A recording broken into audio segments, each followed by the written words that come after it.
Hello, in front of me I've got Realme 10. In this video I'll show you how to use Google Assistant on lock screen.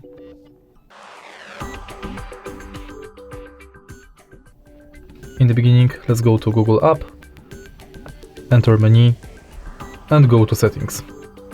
Go to Google Assistant, voice match and enable OK Google function.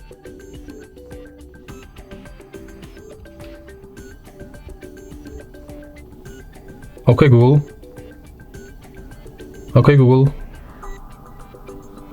OK Google.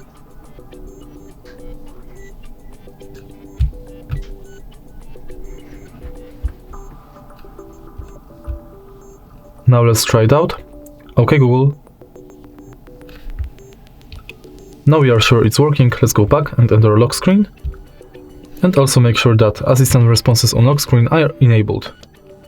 Now you can simply lock the screen and say, OK Google, what's the weather like tomorrow? It'll be rainy, with a high of 4 and a low of 1. And that's it. If you find this video helpful, please leave like, comment and subscribe.